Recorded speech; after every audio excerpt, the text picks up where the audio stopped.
Informe 24, con Jania Novel. Vamos a escuchar la voz dura de Carlos Manso señalando al gobernador de Michoacán, Ramírez Bedoya, y a un alto mando militar. El general Ortega, que me está viendo, que es militar, que es una vergüenza que sea general y que sea militar, usted es el peor capo, el peor delincuente que tiene hundido a Michoacán en complicidad con el gobernador. Yo no me voy a quedar callado, gobernador. Tú, Alfredo Ramírez Bedoya, que te quede muy bien claro que aquí en Uruapan no vas a venir a hacer tus chingaderas. Vas a tener que pasar sobre mi cadáver y vas a tener que matar a mucha gente para permitirte que sigas robando y extorsionando al pueblo de Uruapan y de Michoacán con tu Guardia Civil.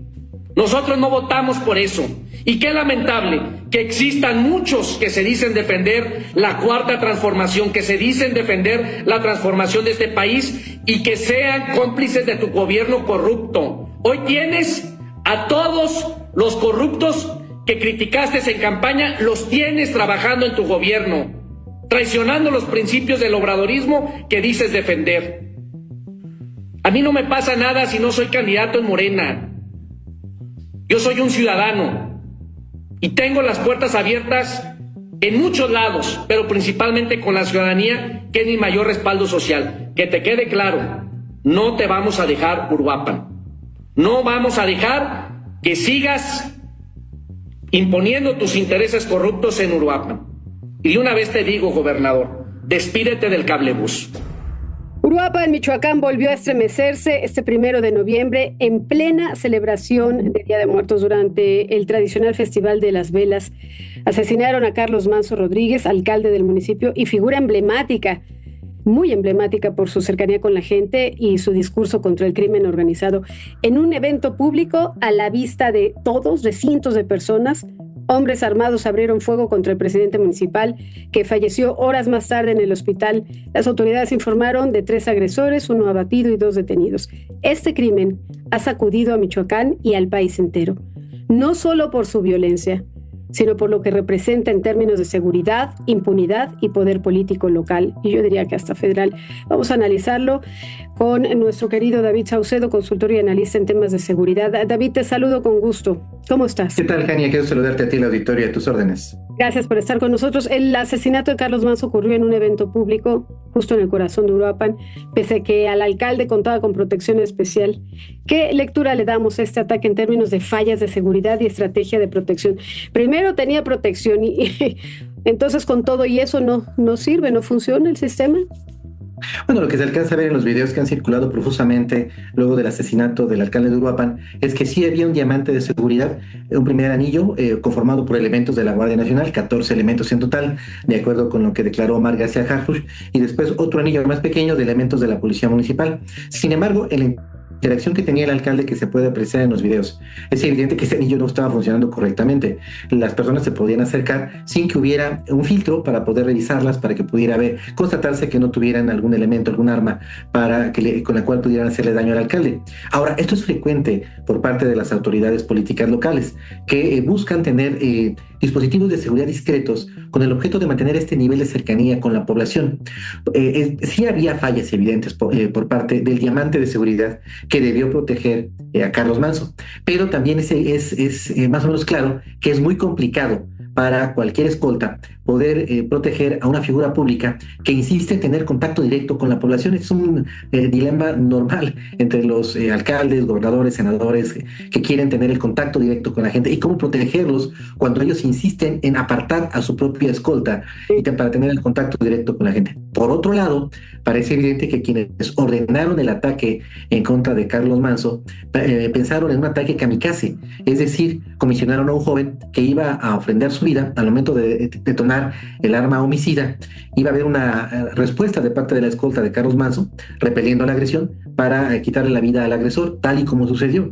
Entonces, aunque sí había errores en el diamante de seguridad que tenía Carlos Manso, muy evidentes, que se puede apreciar en los videos, lo cierto es que los ataques kamikaze que está realizando el crimen organizado en contra de figuras públicas, lo vimos hace poco también con un candidato en Colombia.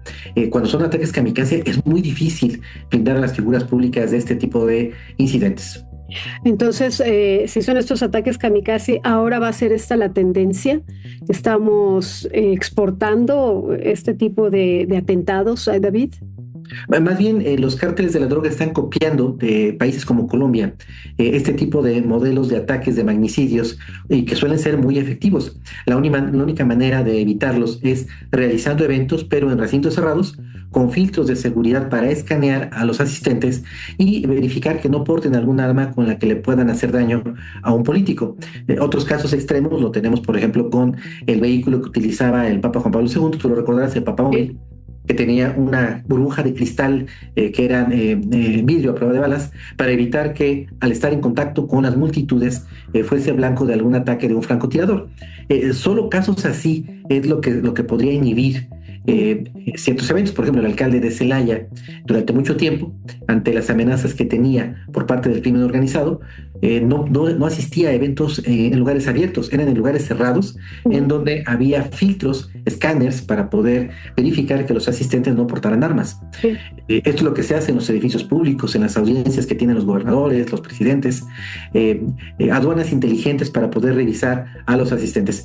Pero en el caso de Carlos Manso, que era un hombre valiente y temerario, él insistió siempre en tener el contacto con la ciudadanía.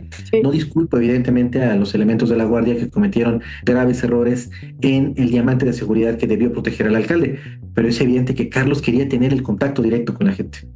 Se dice que Michoacán vive un reacomodo de grupos criminales y que Uruapan es un punto estratégico para el tráfico y la extorsión.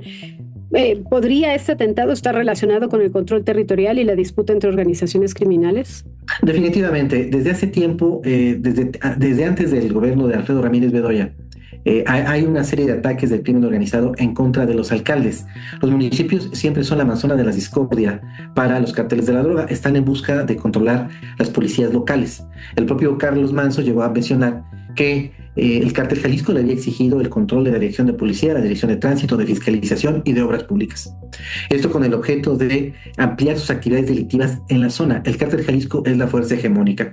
Carlos Manso se resistió a esta presión y parece que otros cárteles también le exigieron áreas del gobierno municipal. Él en todo caso no pactó con los cárteles de manera gallarda, valiente, y los cárteles empezaron a ser el blanco de ataques de la propia policía municipal, con un estado de fuerza muy reducido, de apenas 350 elementos, 175 por turno. Se dio a la tarea de combatir a los cárteles al narcomenudeo e incluso les asestó golpes importantes. Carlos Manso hace unas semanas dio a conocer la detención del jefe de plaza, un personaje apodado El Rino, el jefe de plaza del cártel Jalisco. Incluso esto provocó una serie de reacciones de este cártel en distintas colonias de Uruapan. Pareciera, una de las líneas de investigación acerca de su asesinato es que pudiera haberse tratado de una represalia del cártel Jalisco por la detención del Rino. Otra vertiente de investigación es que el grupo antagónico al cártel Jalisco quizá cometió este asesinato con el objeto de calentarle la plaza al cártel Jalisco y provocar el arribo de fuerzas estatales y federales que obstaculicen el avance del cártel Jalisco en la zona, en parte porque también se presume que quizá los caballeros templarios, sus rivales del cártel Jalisco, tuvieron algo que ver o participación en el asesinato de Bernardo Bravo. Sí, entonces ahí también podríamos hablar de infiltración institucional que hace posible garantizar la seguridad incluso de alcaldes. Sí, es muy complicado. Michoacán tiene un récord, 7 alcaldes asesinados en lo que va del gobierno de Alfredo Ramírez Bedoya, atentados en contra de otra decena, atentados que estuvieron a punto de ser atentados mortales, más o menos 60 funcionarios municipales de todo el estado asesinados en los últimos años, entre directores, regidores, síndicos, funcionarios municipales, y la mayoría de ellos asesinados por los grupos del crimen organizado. Creo que algunos tenemos la perspectiva de que no tiene sentido tener que los municipios tengan policías municipales. Michoacán, si no me equivoco, tiene más de un centenar de municipios, 115 si no me equivoco, municipios. Entonces es imposible que tengamos 111 policías municipales bien equipadas, bien armadas, profesionales, para enfrentar a grupos de macrocriminalidad como el cártel Jalisco. Lo más sensato sería tener una sola policía estatal consolidada con mando único para enfrentar estos grandes grupos del narcotráfico.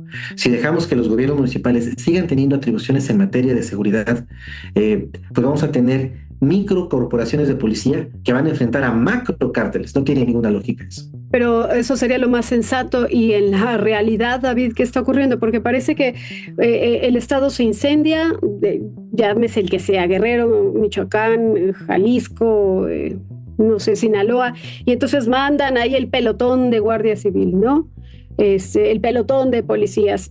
Pero pues están reaccionando, no hay prevención. Esto está ocurriendo ya en distintos puntos donde los focos están ya más que rojos, ¿no, David? O sea, si no hay esta policía o este mando único, ¿qué están esperando? Y el despliegue táctico operativo de la Guardia Nacional o del Ejército es más o menos el mismo. Presencia de saturación, presencia disuasiva, rondines, patrullajes, casi como desfiles de 16 de septiembre en las plazas públicas de los municipios en donde arriban estos contingentes, pero no hacen decomisos de droga, no desarticulan redes criminales y no revientan las así llamadas narcotienditas, únicamente hacen presencia disuasiva. Este esquema no funciona. Tendría que combatirse a los grupos del crimen organizado de otra manera. Entiendo que incluso la presidenta Claudia Sheinbaum por la mañana, si la entendí bien, creo que tampoco está contemplando el envío de más tropas a Michoacán. De hecho, ya no hay. Hay un contingente importante de tropas custodiando la frontera norte, Sí. otro en la frontera sur, otros en Michoacán, otros en Guanajuato, Ciudad de México, en N lugares en donde hay focos rojos.